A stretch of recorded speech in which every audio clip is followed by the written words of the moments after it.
Hello student, welcome to lesson planner channel. তো চলো আজকে আমাদের প্রথম দিকে যেটুকু বাকি আছে সেটা আমরা আজকে একটু পড়ার চেষ্টা করি।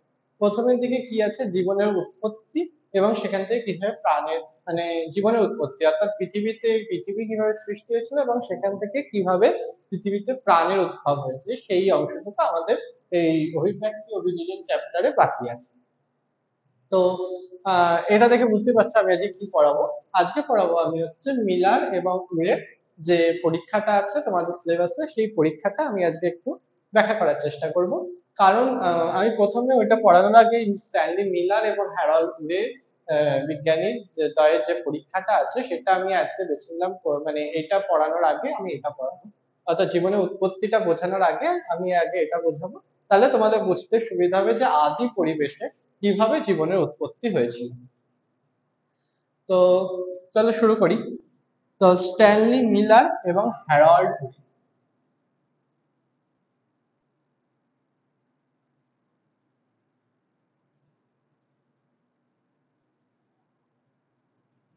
হ্যারল্ড লে এই বিজ্ঞানী দ্বয় যে পরীক্ষাটা করেছিলেন, যে বিজ্ঞানী হ্যালডেন এবং ওপারিন, তাদের মতামত ছিল যে আদি পরিবেশের রাসায়নিক বিক্রিয়ার মাধ্যমে অর্থাৎ অজৈব রাসায়নিক বিক্রিয়ার মাধ্যমে ধীরে ধীরে জীবনের উৎপত্তি হয়েছে এবং সেই মতবাদকে সাপেক্ষে সেই মতবাদকে স্টাবলিশ করার জন্য বিজ্ঞানী স্ট্যানলি মিলার এবং হ্যারল্ড উরে এই পরীক্ষাটা করেন।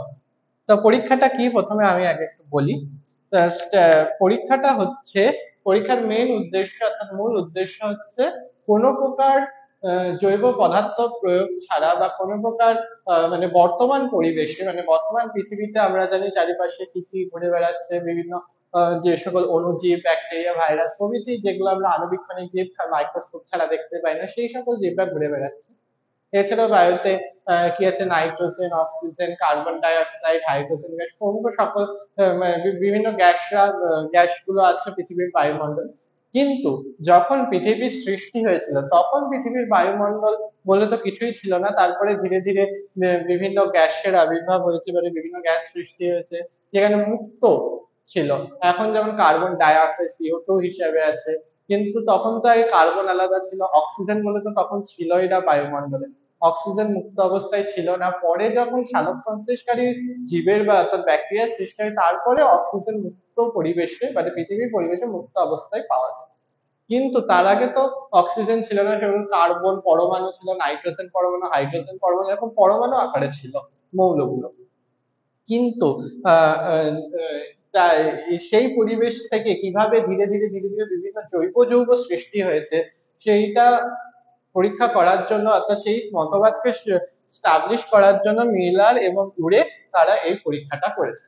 তো পরীক্ষায় প্রথমে কি নেওয়া হয়েছে, এখানে জল নেওয়া হয়েছে। জলের মধ্যে কি আছে, অ্যামোনিয়া, মিথেন, CH4, অ্যামোনিয়া,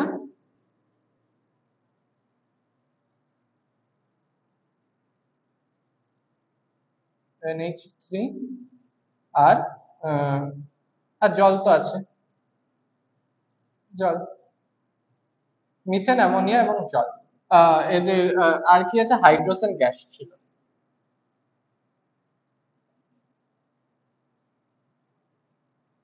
অর্থাৎ H2।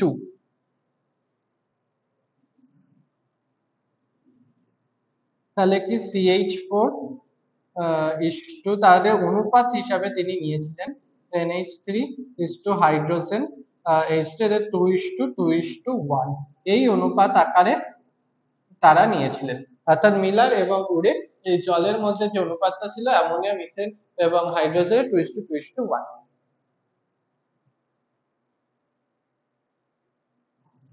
তাহলে এই যে মিশ্রিত জল সেটাকে মানে এখানে হচ্ছে আগুন দিয়েছে, এটা ফায়ার, অর্থাৎ ফুটছে জলটা। তো এখান থেকে বাষ্প বেরিয়ে বেরিয়ে কোথায় গেছে, বাষ্প এসছে এখানে, এটা হচ্ছে বাষ্প।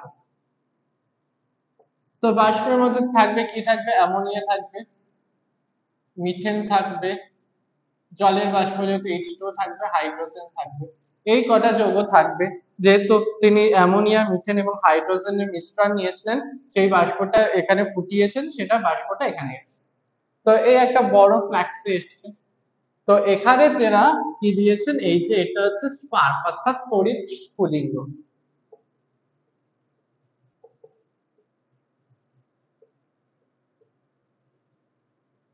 তড়িৎ স্ফুলিঙ্গ। তো এখানে তড়িৎ স্ফুলিঙ্গ দিয়ে প্রায়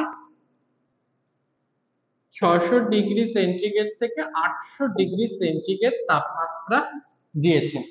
তো এই তাপমাত্রা দিলে কি হবে, তো কেন হঠাৎ করে 600 থেকে 800 ডিগ্রি সেন্টিগ্রেড তাপমাত্রা কেন দেয়া হলো? তো আমি কম্পেয়ার করি যে পৃথিবী সৃষ্টির সময় পৃথিবী কি ছিল, উত্তপ্ত আগ্নেয়পিণ্ড। প্রায় কত কোটি বছর আগে পৃথিবীর সৃষ্টি হয়েছিল? 450 কোটি বছর আগে। 450 কোটি বছর আগে। কিন্তু এইসব বিক্রিয়া কবে থেকে শুরু হয়েছিল? 350 কোটি বছর। অর্থাৎ এই 100 কোটি বছর ধরে পৃথিবীর যে জ্বলন্ত আগ্নেয় পিণ্ড ছিল, সেখান থেকে ধীরে ধীরে ধীরে ধীরে ঠান্ডা হয়ে তাপ বিকিরণ করে প্রায় 350 কোটি বছর পূর্বে এই সকল বিক্রিয়াগুলো 350 থেকে 350 থেকে 300 কোটি বছর পূর্বে এই সকল বিক্রিয়াগুলো সংঘটিত হয়েছে। তো তখন পরিবেশটা কি ছিল? উত্তপ্ত ছিল, জ্বলন্ত আগ্নেয়পিণ্ড থেকে ধীরে ধীরে তাপ বিকিরণ করতে করতে, তাও তো বর্তমান পরিবেশে, আমাদের বর্তমান পরিবেশের মতো টেম্পারেচার তখন অবশ্যই ছিল না, তখন আরো অনেক বেশি টেম্পারেচার ছিল, মানে তাপমাত্রা ছিল অনেক বেশি। তো সেই হিসাবে তখনকার তাপমাত্রা প্রায় 600 থেকে 800 ডিগ্রি সেন্টিগ্রেড বলাই যেতে পারে। তখনকার তাপমাত্রা প্রায় কাছাকাছি ছিল এরকম। তো সেই উচ্চ তাপমাত্রায় সেই বিক্রিয়াগুলো, এই বিক্রিয়া তখন যে মুক্ত যৌগগুলো ছিল, যেমন কার্বন ছিল, হাইড্রোজেন ছিল, নাইট্রোজেন ছিল, এরা সব মুক্ত হিসাবে ছিল। এখন এই মুক্ত হিসাবে থাকার ফলে কি হয়েছিল, এই উচ্চ তাপমাত্রায় আর কি বিক্রিয়াতে কি কোন কোন বিষয়গুলো সাহায্য করেছিল, যেমন কসমিক রে। এটা কিন্তু আমি বলছি যখন হচ্ছে পৃথিবী সৃষ্টির সময়, অর্থাৎ আদি পৃথিবীর অবস্থা, এই বিক্রিয়া, এই যে পরীক্ষা সেটার কথা বলছি না, আমি আদি পৃথিবীর কথা বলছি।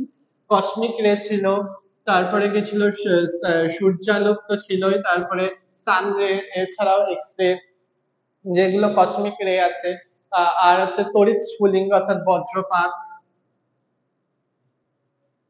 ইত্যাদি বিষয়গুলো ছিল। তো এইগুলো তখন তো যেহেতু বায়ুমণ্ডল ছিল না পৃথিবীতে, তাহলে মহাজাগতিক রশ্মিগুলো অবশ্যই সহজেই পৃথিবীতে প্রবেশ করতো, এবং সেই কসমিক রের যে পাওয়ার, বজ্রপাত হতো, বজ্রপাতের যে পাওয়ার, সেই পাওয়ার অর্থাৎ বিপুল তাপমাত্রা, এর ফলে কি হয়েছিল, এই কার্বন, হাইড্রোজেন, নাইট্রোজেন এই যৌগগুলো পরস্পর বিক্রিয়া করে বিভিন্ন প্রকার যে সকল অ্যালডিহাইড, কিটোন, তারপরে আছে হচ্ছে অ্যাসিটিলিন, ইথানল প্রভৃতি প্রভৃতি যৌগগুলো তৈরি করেছিল।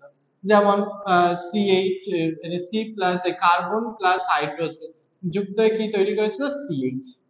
প্রবল মানে এই বিক্রিয়াটা তো এমনি নর্মাল পরিবেশে তো এই বিক্রিয়া হয় না, কখনোই হয় না। প্রবল তাপমাত্রা মানে প্রচুর উষ্ণ তাপমাত্রা, উচ্চ তাপমাত্রা এই বিক্রিয়াগুলো হয়।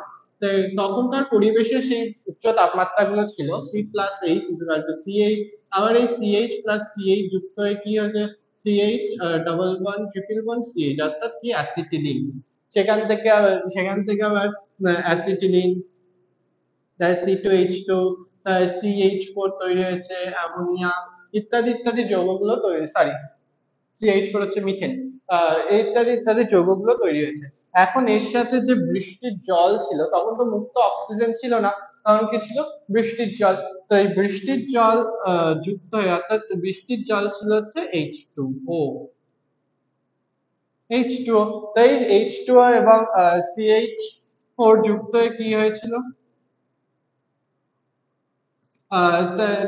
সেখান থেকে অ্যালডিহাইড, CH3CH এই সকল জাতীয় যৌগ, তারপরে HC ফর্মিক অ্যাসিড, মিথানল ইত্যাদি ইত্যাদি যৌগগুলো তৈরি হয়েছে, অর্থাৎ অ্যালডিহাইড, কিটোন, অ্যাসিড জাতীয় যৌগগুলো তৈরি হয়েছিল। এছাড়াও নাইট্রোজেন অর্থাৎ অ্যামোনিয়া এগুলো যুক্ত হয়ে, যেমন CH2OH, C+OH, সেখান থেকে অ্যামোনিয়া যুক্ত হয়ে NH3 যুক্ত হয়ে কি তৈরি হয়েছিল, CH2NH2 COOH।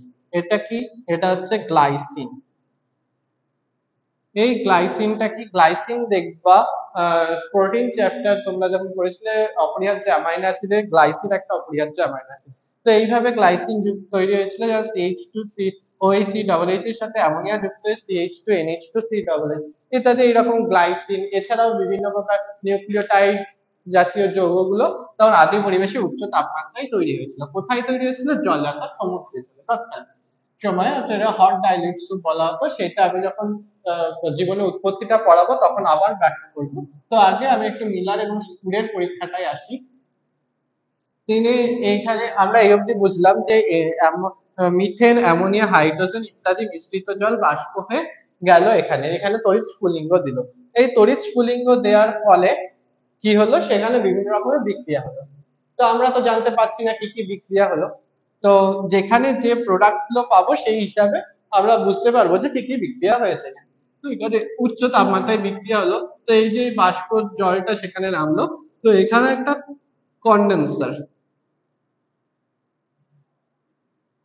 কন্ডেন্সার দেওয়া হলো। এখান থেকে শীতল জল প্রবেশ করানো হলো, তাই এখান থেকে শীতল জল প্রবেশ করানো হলো, দিয়ে এখান থেকে উষ্ণ জল বেরিয়ে গেল। শীতল জল প্রবেশ করানো হলো, উষ্ণ জল বেরিয়ে গেল। তো এই শীতল জল প্রবেশ করানোর ফলে এখানে যে উষ্ণ, এই যে উচ্চ তাপমাত্রায় যে বিক্রিয়াগুলো হলো, সেই বাষ্পটা প্রচন্ড উষ্ণ হবে। তো এই উষ্ণ বায়ুটা যখন নিচে নামছে, এখানে শীতল জলের সংস্পর্শে এসে বায়ুটা আস্তে আস্তে আস্তে আস্তে সে শীতল হয়ে যাবে, অর্থাৎ ঠান্ডা হয়ে যাবে। এই ঠান্ডা অর্থাৎ তাপ বিকিরণ করবে, জলটা উষ্ণ হয়ে যাবে, উষ্ণ জল বেরিয়ে যাচ্ছে এবং শীতল জল আবার দেওয়া হচ্ছে, এরকম ক্রমাগত দেওয়া হচ্ছে। ফলে এই বায়ুটা ঠান্ডা হবে, ঠান্ডা হয়ে এখানে নেমে আমরা এখানে এটাকে স্টোর করছি। বাষ্প ঠান্ডা হয়ে গেলে কি হয়? জল হয়ে যায়, বিন্দু বিন্দু আকারে পড়ে। তো এখানে বিন্দু বিন্দু আকারে সঞ্চিত হচ্ছে জলটা। আর যেটুকু থাকছে সেটুকু আবার এখানে চলে যাচ্ছে, যে বাষ্পটুকু থাকছে সেইটুকু আবার এখানে চলে যাচ্ছে। এই বিক্রিয়াটা টোটাল 18 দিন ধরে তারা করেছিলেন। টোটাল চক্রটা অর্থাৎ সার্কেলটা 18 দিন ধরে বিক্রিয়াটা চলেছিল। এর ফলে এখানে তারা পেয়েছিলেন ইউরিয়া, গ্লাইসিন, অ্যালডল, বিভিন্ন প্রকার জৈব যৌগগুলো পেয়েছে। ইউরিয়া, গ্লাইসিন, অ্যালডল, অ্যালডিহাইড জাতীয় যৌগ, কিটোন জাতীয় যৌগ, অ্যাসিড, বিভিন্ন প্রকার অ্যাসিড জাতীয় যৌগ, অ্যাসিটিক অ্যাসিড, বিভিন্ন প্রকার অ্যাসিড জাতীয় যৌগ তারা এখানে পেয়েছিলেন। এর থেকে তারা প্রমাণ করলেন যে আদি পরিবেশে এই রকম পরিবেশ, অর্থাৎ সেই রকম পরিবেশটা তারা কৃত্রিম উপায়ে পরীক্ষাগারে তৈরি করলেন, এই যে 600 থেকে 800 ডিগ্রি সেলসিয়াস তাপমাত্রা দিয়ে। তো এই রকম পরিবেশে, আর এখানে যেহেতু জলটা ফোটাচ্ছে, ফলে সেই জলে যে সকল ব্যাকটেরিয়া বা বিভিন্ন জীবা মানে জীবিত বস্তু, যেমন ব্যাকটেরিয়া, ভাইরাস ইত্যাদি থাকবে, সেগুলো জলে মরে যাবে যেহেতু ফুটছে। অর্থাৎ জলটা পুরোটাই হচ্ছে কোনো বাইরে থেকে আসা কোনো জীবিত জীবের কোনো কিছু থাকছে না, অর্থাৎ সম্পূর্ণ এই মিথেন, অ্যামোনিয়া এবং হাইড্রোজেন এটারই মিশ্রণ যে জলটা। এবং সেই হিসাবে তারা আদি পরিবেশটাকে কৃত্রিম উপায়ে পরীক্ষাগারে বানিয়েছিলেন এবং সেই হিসাবে প্রমাণ করার চেষ্টা করলেন যে আদি পরিবেশে যে উচ্চ তাপমাত্রার জন্য এই সকল বিক্রিয়াগুলো হয়ে ধীরে ধীরে সেখানে যে জৈব যৌগ ইউরিয়া, গ্লাইসিন, অ্যালডল প্রভৃতি যে সকল যৌগগুলো আমরা মানব দেহে বা প্রাণী দেহে পেয়ে থাকি, সেই সকল জৈব যৌগগুলো তারা এখানে উৎপাদন করে দেখা যায়। এছাড়াও তারা কি উৎপাদন করেছিলেন? নিউক্লিওটাইডও উৎপাদন করেছে, যেটা আমরা জানি nitrogen base, adenine, guanine, cytosine, thymine ইত্যাদি, এদের মধ্যে অ্যাডেনিন যে বেসটা সেটাও তারা পেয়েছিলেন এই জলের মধ্যে। অর্থাৎ তারা প্রমাণ করে দিলেন যে আদি পরিবেশে এই সকল বিক্রিয়ার মাধ্যমে, অর্থাৎ রাসায়নিক বিক্রিয়ার মাধ্যমে ধীরে ধীরে ধীরে ধীরে বিভিন্ন প্রকার জৈব যৌগ সেখান থেকে প্রাণের উৎপত্তি হয়েছে। তো সেটা কিভাবে হয়েছে সেটা আমি নেক্সট ক্লাসে বোঝাবো। আপাতত তোমরা মিলার এবং মুরের পরীক্ষাটা ভালো করে পড়ো এবং বোঝার চেষ্টা করো। না বুঝতে পারলে কমেন্টে লিখো, আমি আবার বোঝানোর চেষ্টা করবো। তো আজকের ক্লাস এই অবধি, টাটা।